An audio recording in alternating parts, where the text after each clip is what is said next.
नमस्कार किसान भाइयों, स्वागत है आपका खेती बाड़ी एंड ट्रैक्टर्स की एक और नई वीडियो में। किसान भाइयों, आज की इस वीडियो में हम बात करने वाले हैं धान में बालियां निकलने के बाद बालियों में कुछ दाने हल्के भूरे रंग के होकर वे सूख जाते हैं, उसके बारे में।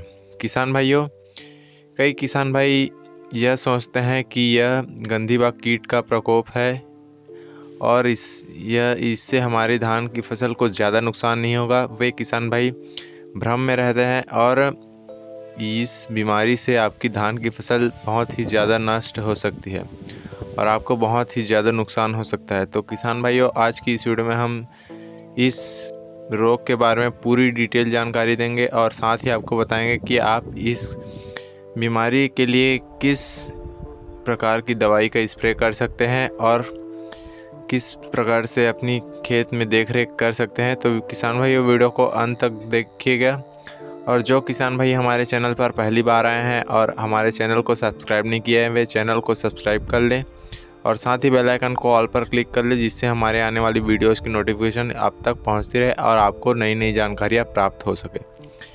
तो चलिए किसान भाइयों, इस बीमारी के बारे में आपसे बात करते हैं। तो किसान भाइयों, अब बात करते हैं इस बीमारी के जो प्रमुख लक्षण हैं और इसके आप कैसे पता लगा सकते हैं कि आपकी धान की फसल में इस फफूंद जनित रोग का अटैक हो गया है।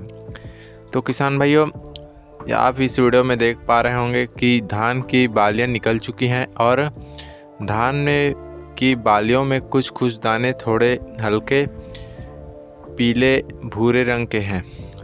तो किसान भाइयों, इन बालियों पर फफूंद जनित रोग का अटैक हुआ है और यह फफूंद इस धान के पोषक तत्वों को खींच रहे हैं, जिससे धान की बालियां सूख रही है।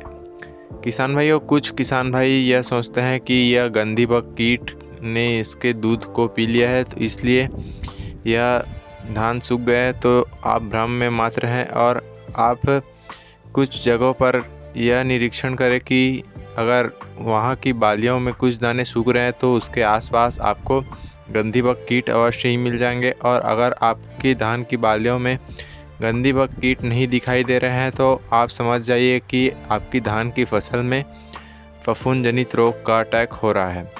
और किसान भाइयों, उसको पता लगाने के लिए आप यह भी कर सकते हैं कि अगर मौसम में रुक कर बारिश हो रही है और उमस यानी ह्यूमिडिटी ज़्यादा है, जो कि लगभग 85 से 100% के बीच में है, तो किसान भाइयों इस समय फफूंद जनित रोग का अटैक अवश्य हो सकता है। तो आप इस बात का ध्यान ज़रूर से रखें। तो किसान भाइयों, अब बात करते हैं हम इसके रोकथाम के उपाय के बारे में। तो किसान भाइयों, इसके रोकथाम के उपाय के लिए आपको कुछ ऐसी रासायनिक दवाइयों का स्प्रे करना होगा जिससे आपको ज़्यादा से ज़्यादा लाभ हो और उसका असर भी लंबे समय तक हो।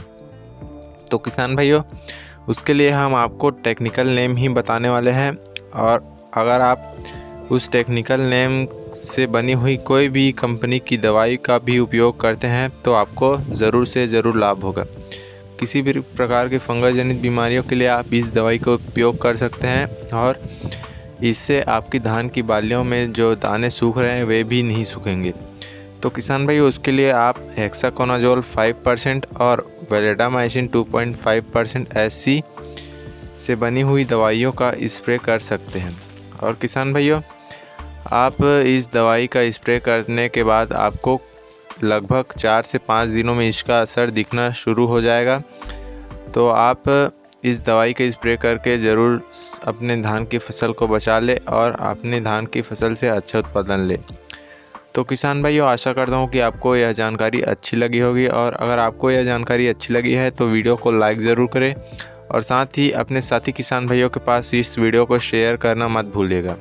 और अगर आपके कोई सवाल या सुझाव हो तो आप हमें कमेंट में पूछ सकते हैं। तो किसान भाइयों, मिलते हैं अगली वीडियो में, तब तक के लिए नमस्कार।